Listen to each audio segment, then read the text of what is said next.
Right, it's been a while since we've done one of these videos. It has.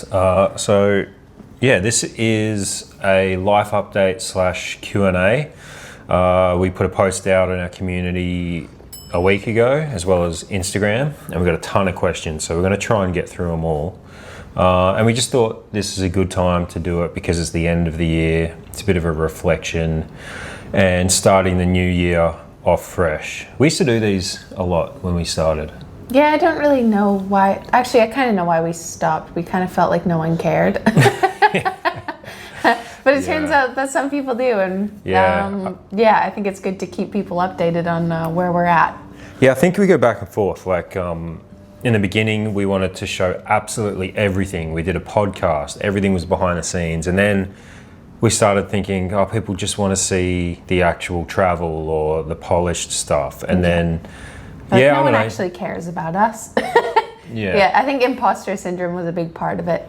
But yeah, we want to be as transparent as possible and get back to sort of sharing our weird lifestyle and weird way of thinking. And connecting a little bit more. I think we disconnected a little bit. And I just want to say before we start, actually, thanks for everyone who has watched our content and has sent messages and comments and emails.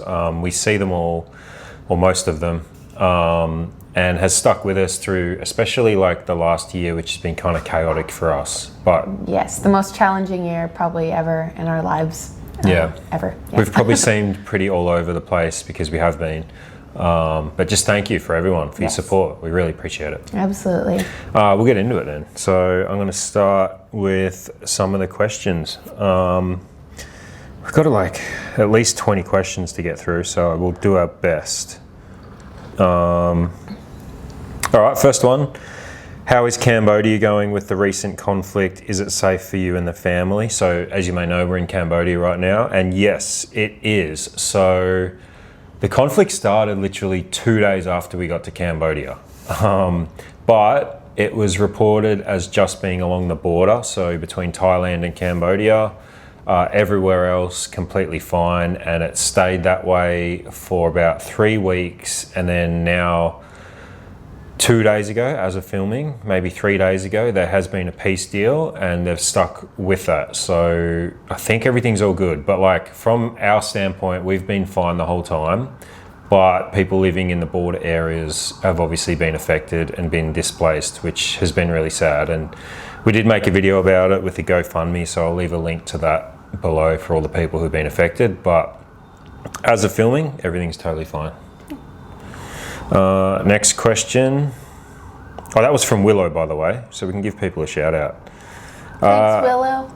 Danielle, what camera equipment do you recommend for a beginner starting to travel? So I'm guessing beginner travel vlogger. Yeah, so we actually have just started using the Insta360 Go Ultra. We've absolutely fallen in love with this little camera and would totally recommend it for beginners. So we started with the Canon G7X Mark II, but the only downside with that camera was it needed a gimbal, and also the audio was not good on it. So that's what we had originally started our setup with. You can start with anything, like even your phone. I wouldn't say you necessarily need anything to get started other than your phone, but if you did want to invest in a camera, something that's like an all-arounder camera. So the Go Ultra is awesome. We've been loving it for really cool, different point of view shots. It does have pretty good audio. It's got like a pendant that you can mount it to and go hands-free. Lots of different things to do with it. It's waterproof. It's waterproof. We're not trying to sell it either. We've really liked it, and it's just sort of elevated our content a lot, and it's just easy to fit into your pocket. So like, if you're someone who's a little bit shy, especially when you are a beginner and you're getting used to filming in public, it's good to have something that's more discreet, and so you're not drawing too much attention to. You're more likely to actually get out and do it. Yeah, very important. I was just listening to something about this while I was at the gym this morning. The audio is super important. The video is not as important. And if you have a new iPhone, honestly, the video quality is just as good as any camera you can buy.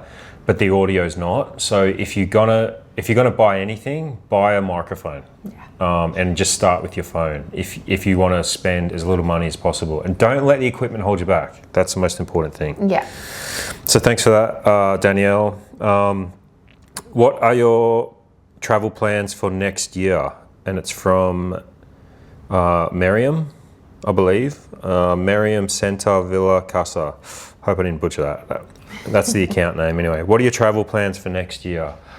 Oh man, this is hard because whenever we state our travel plans, it changes, and then we feel like we've been lying or let people down. Yeah. People got excited. We kind of have to look at things like a month at a time because things rapidly change for us so much. Like an opportunity will come up and we'll want to jump on it, or an idea, a collaboration, something like that comes up, and we just are able to quickly change. We do have a lot on our plate planned at the moment, so you can be excited about that. A lot of places we've never been before, but we can't really exactly say the definitive plan because even since we've said it, it's changed already. Yep. Like it always does. But we're super flexible and we're open to being able to go anywhere now. Like we had quite a few restrictions before, and now we can do whatever we want. We've got so many ideas. We're so excited. We've got We've got 2 collabs lined up for the first quarter of next year to places we've never been before and that have been on our bucket list, and we're pretty much just waiting to finalize them. And they're pending on a couple of different things, but so we can talk about them once they're finalized. And then the second half of the year, we've got a bunch of countries we haven't been to as well that have been on our bucket list, and we're going to spend some downtime in Bali, but it's going to be mostly travel. Sorry we couldn't answer that more directly, but yeah. where's somewhere you haven't been that you would love to visit someday? I mean, there's so many. That's from Ellie as well. There's so many. We've been to Japan, but only for a 1 night, or maybe it was a 2-night layover when Mandy was pregnant. Yeah, and I was super sick. So technically haven't been. Yeah. That's really high up there on the list. Yeah. I think Greece. Yep. Italy, and just Spain. Europe in general. We haven't been to Europe, which is crazy. Like, I can't believe we haven't been to Europe yet. Yeah, with all that we've done, we're like, how have we not been to Europe yet? So yeah, that's definitely high on the list. We also just met somebody in a pub here in Phnom Penh that kind of sold us on Zambia. Tony. His name was Tony. So Tony, if you see this, thank you. We're going to do a little bit more investigating into Africa, South Africa. But yeah, he told us he sold us on Zambia. Sounds like sorry, I'm stumbling on my words.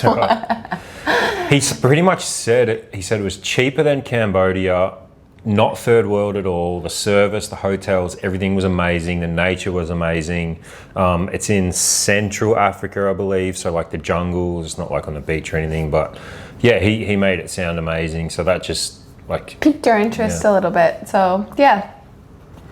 Next one from Tia. Tips for traveling with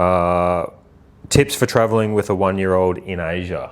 You can probably answer that better, but for me, no stroller, because a lot of places just aren't stroller friendly, which is tough because you do have to carry her around and chase her around a bit, but it's better than lugging a big stroller around, and bringing less stuff around has been better for us, basically. Yeah, less is best. The stress that added stuff, like at the beginning, I was like, I want to make sure I'm planned out for every sort of like thing that could go wrong. But the thing that was actually causing me stress was having all the stuff. Yeah. We are very minimalistic already, but I even downsized more in my luggage with Lila. I'm living out of 1 carry-on with her. We have probably 4 outfits each between the 2 of us.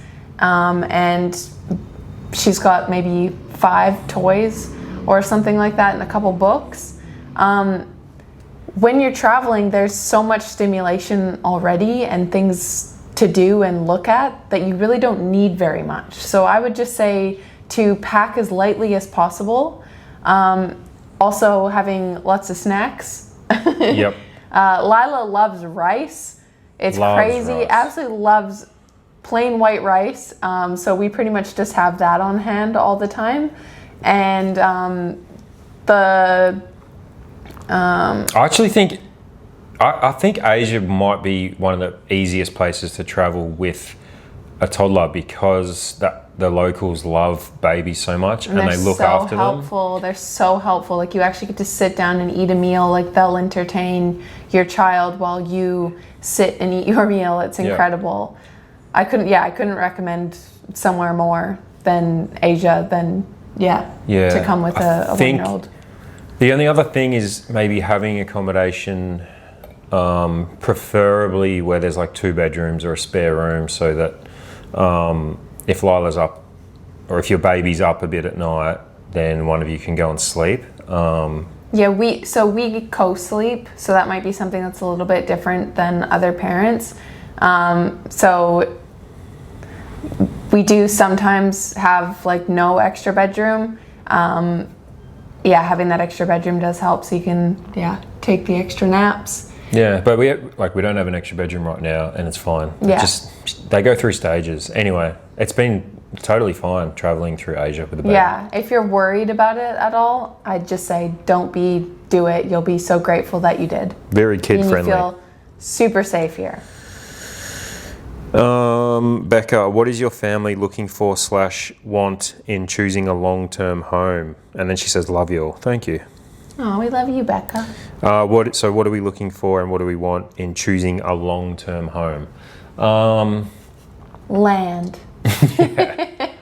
Yeah, I mean, the dream is to be independent. So like self-sustainable. Having a big property and land is the ultimate dream. That really is the ultimate dream for us. I'm not afraid to say that. And being somewhere that has seasons, we've figured out that that's pretty important to us as well. And also just being around people that are open to alternative ways of living, keeping to themselves and to ourselves, and just being supportive of other people's lifestyles, even if you don't understand it. I guess those are kind of the biggest things. Health conscious, healthy food is we want to be able to grow our own food one day. We want to be able to make our own clothing. Those are big, important things to us. Yeah, and somewhere that's not, I guess, too restrictive. I'm just going to say I love America. America's like probably high on our list for places that we would love to live. But whether or not we can actually do that, we'll see. Yeah, and this would be way down the track. But one day we would love to own land in America. Yeah. Man, we're getting through them. From Michelle, just as well, Michelle, do you get lonely not being around family and friends? Yeah, for sure. And especially this time of year around the holidays. This is our 4th Christmas / New Year's doing this, like away. I think we spent the first one in Bali, then we did... the first one in Mexico, then we did Bali, then Thailand, and now Cambodia. So this time of year is especially hard. But it's probably one of the biggest challenges of the lifestyle that we live, is being away from family and friends. We do our best to just keep in touch via like FaceTime and messages with everybody. We were pretty fortunate once we had Lila that we were able to catch up with a lot of family and friends. But that's kind of the trade-off, I suppose. Yeah, I think this is one of the like chapters that every like entrepreneur goes through, is the lonely chapter. I think we're definitely going through that, and we're managing it as best we can. It does get lonely, but you also meet so many incredible people along the way and have so many incredible experiences that you wouldn't have if you just stayed doing the same thing in the same place forever. So I guess that's the trade-off.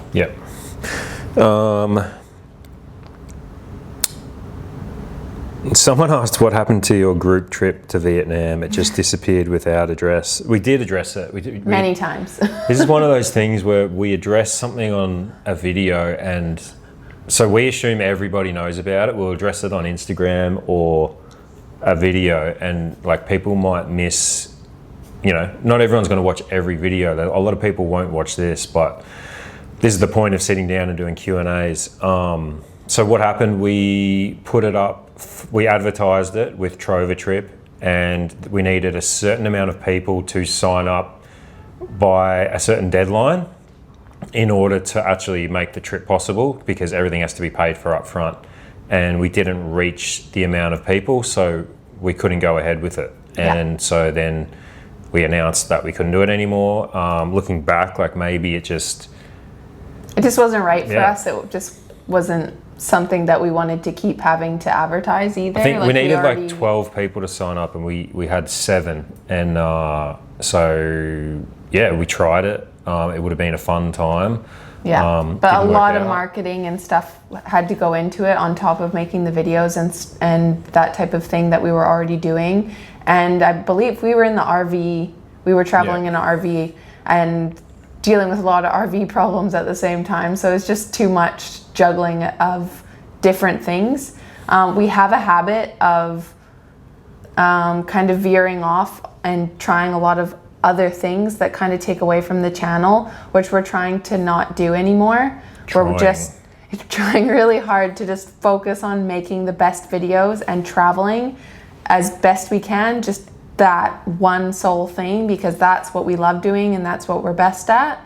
All these other distractions seem to always affect our channel, our mental health and everything else, not in a good way. So one of our goals for this year is to solely focus just on making the best videos we can make and working on this, growing our channel.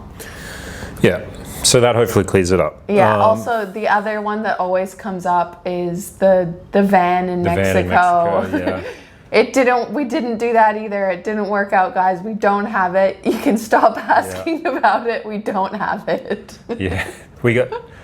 How many years ago was that? Like 4 years ago? It was 3 years ago, and we made a full video about it. We did a podcast about it. We posted about it, but people miss content. Yeah, and, we don't know how else we can say it. We don't have the van. Do you mainly travel to warm destinations? Yeah, it kind of just worked out that way because, I mean, like in Asia, everywhere's pretty much warm, and it's harder to go to colder destinations because you need layering and clothes. Like in carry-on, it's really difficult. It just so happened that when we went to Canada, it was summer, so that was warm. We've been to Canada in winter. We went to Vietnam and it was surprisingly cold. Yeah, that was weird.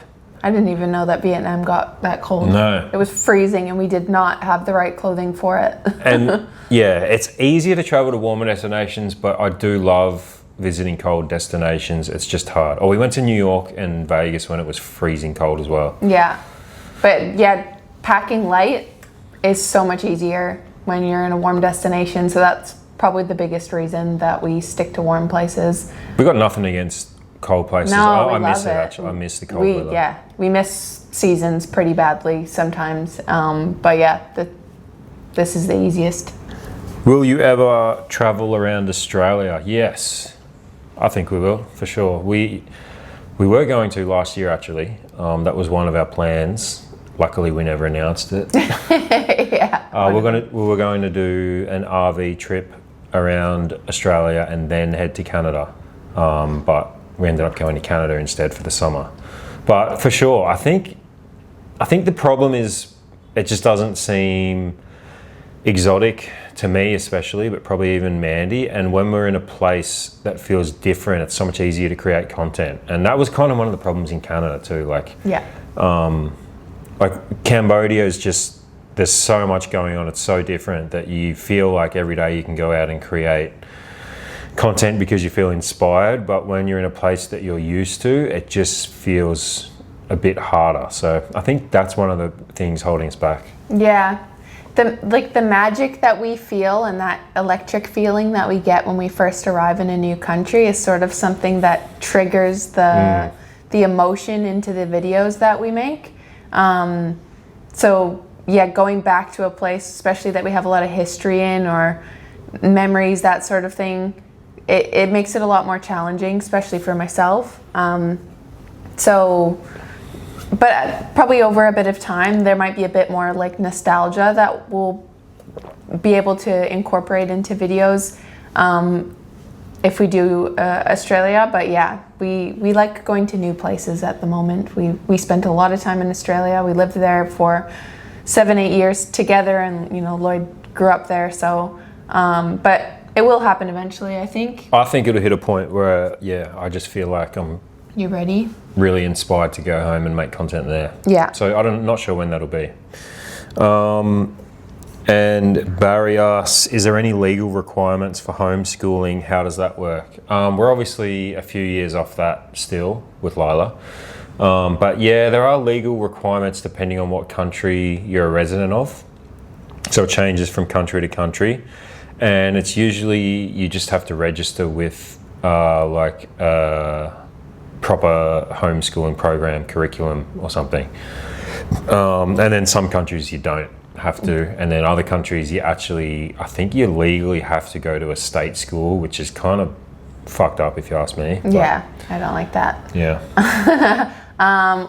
For us, like, we feel like we've already started homeschooling for her, because to me, the best way to get good at life is experiencing it. And she's already been to 6 countries, and she's like 14 months old.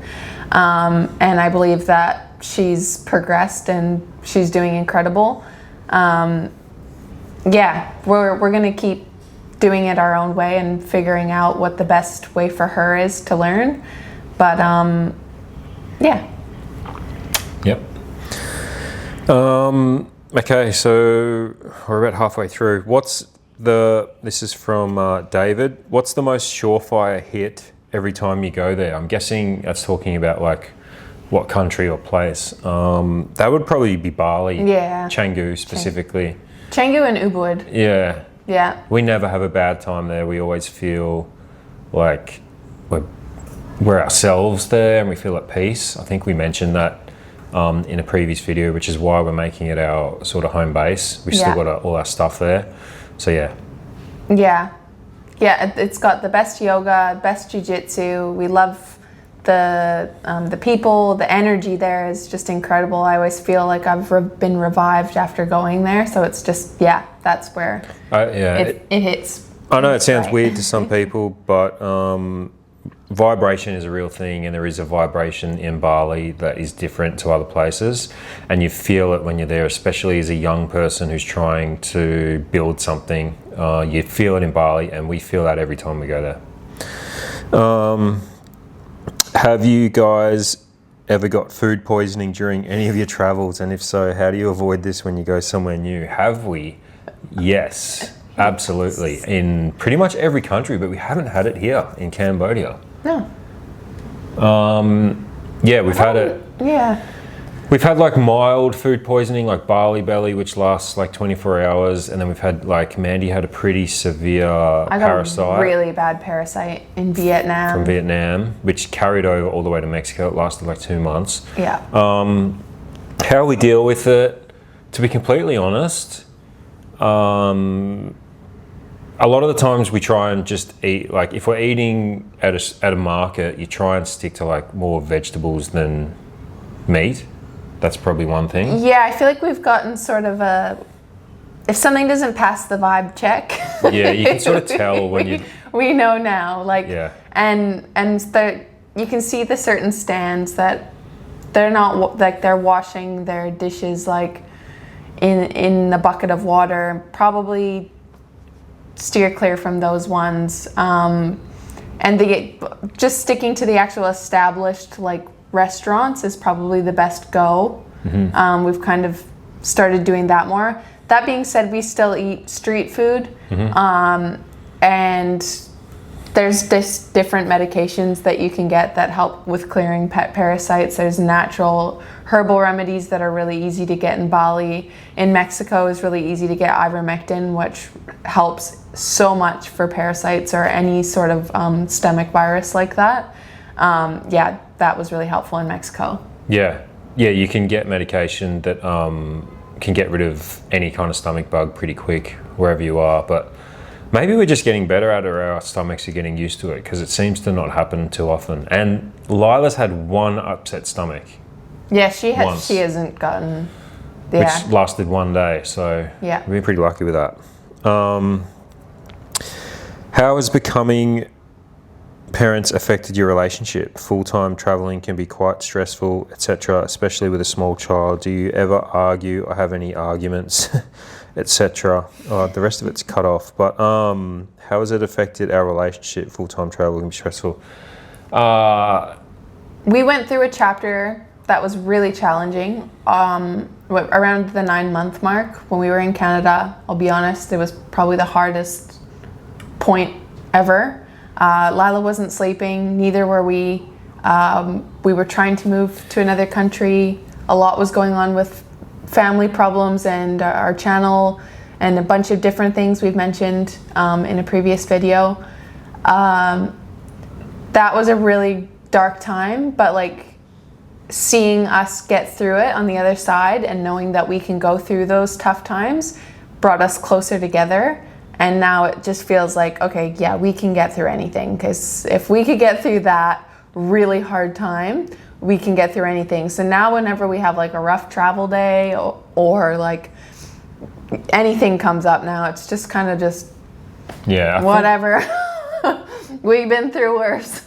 When it comes to parenting and that challenge that comes along with parenting, it's just being tired, it's sleep really. And so when you are lacking sleep, both of you, then like little things turn into big things. And that was even the case when we were traveling really fast before we had Lila.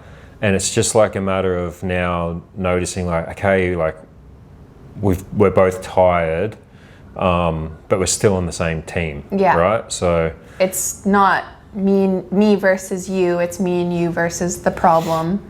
And I think also recognizing, so like Lloyd will recognize when I've hit my limit, so he'll tell me, you know, go get a massage, go do yoga, go have a nap. And then I tell him when I'm done, he goes to the gym, go get some massage, has a nap, and then, you know, we kind of just watch out for each other, because sometimes it's hard to notice it in yourself when you're pushing it a bit too hard. And yeah, traveling on top of that adds a whole nother level. But I feel like the fast-paced lifestyle that we were living before having her actually helped prepare us for being parents.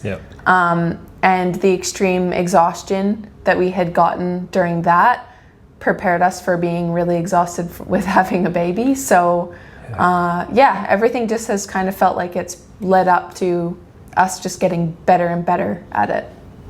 Yeah. Being a parent's hard, but it's the best thing you can do. And I think most things that are hard, most things that are good are also hard, if that makes sense. Yeah. So nothing good worth having is easy. What's the ideal, Vietnam Steve says, what's the ideal travel pace for you guys? Is it slow travel or always moving, and why? Yeah, it's slower travel.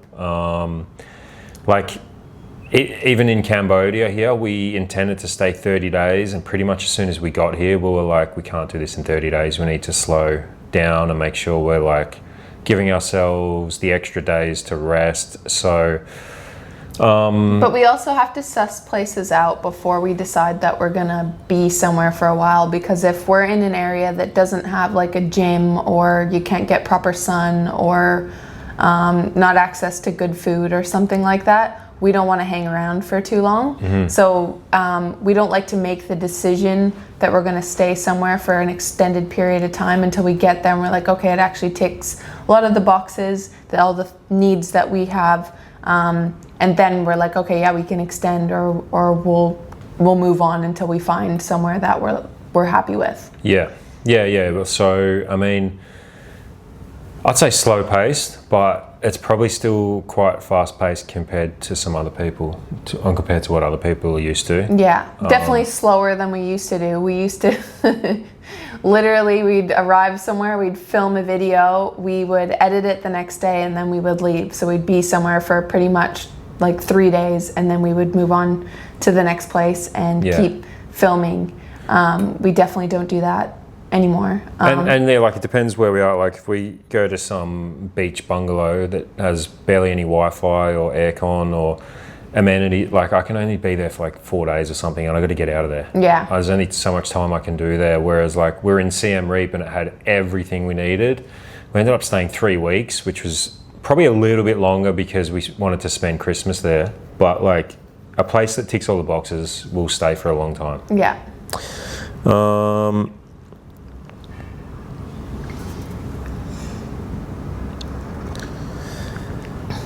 Thank you for visiting Siem Reap, where I retired almost a year ago at 70. I was wondering if you guys have thought about where you might eventually settle down to as a base, or is slow travel your thing? Yeah, we sort of mentioned it earlier in this video.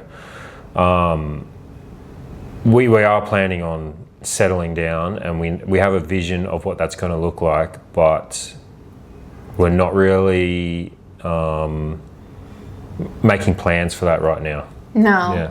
But given that, Siem Reap like really surprised us, and if you are looking for somewhere as a base that is affordable and has everything like yoga, gyms, good food, great people, not too busy, like it was awesome. It really surprised me. I think more people should be looking into Siem Reap for sure. I can totally understand why you would base yourself there or retire there for sure. Yeah.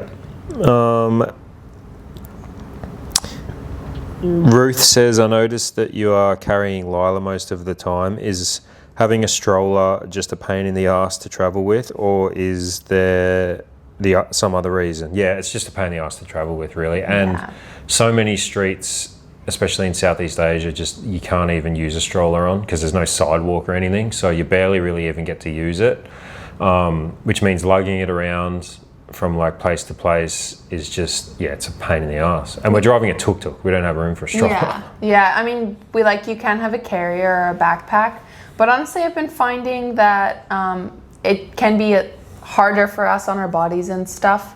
But it's better for her too. Like her walking skills have improved so quickly because we're just giving her the time to walk more.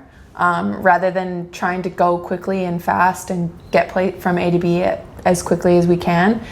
So her walking's just improved immensely from not pushing her in the stroller too much. So it does make it more challenging, and carrying her can be really hard, especially when we were at Angkor Wat and we were like going up and down stairs. That was tough. It got really exhausting, but it's a workout, It's like carrying a weighted vest with you everywhere.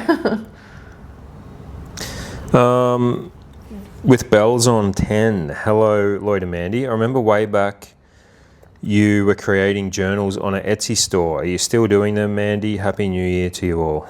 No, I've stopped doing that. Like I said, I've had so many side quests.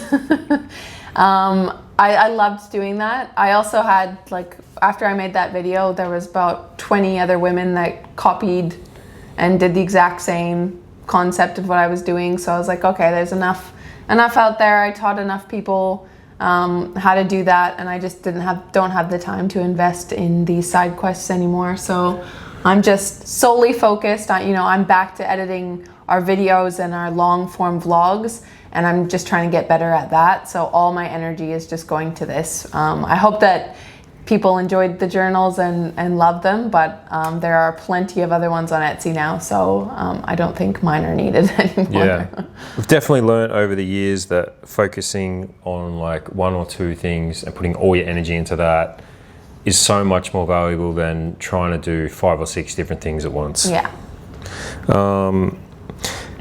What is the number one advice? Oh, this is from Jess. What is the number one advice you would give someone starting their vlogging career, even if it isn't about travel? What is the most important thing to keep in mind? Thank you. Most important thing is to make your first video. Don't plan it for weeks or months or whatever. Hit record and put it out. That's the most important thing. Do it the day that you say you're gonna start. Just do it. Just start. And then like it's not going to be perfect. It's going to be the worst video you ever make, but the second one's going to be better, and the third one's going to be better, and then it's going to get better and better and better. The biggest fear is what people think. Once you realize that people don't actually give a shit, like your friends and your family probably don't even watch it or care or notice. Maybe you'll get the odd message here and there, but once you get over that, that gets a lot easier. I've dealt with this myself because I have a side channel that I want to express different opinions and like things I'm interested in apart from like this travel vlog channel. And I find there's a bit of a block where I doubt myself and I think I'm going to get negative feedback, but you just have to just create videos and put them out there. Don't think too much about the technical side at first, just start putting stuff out there.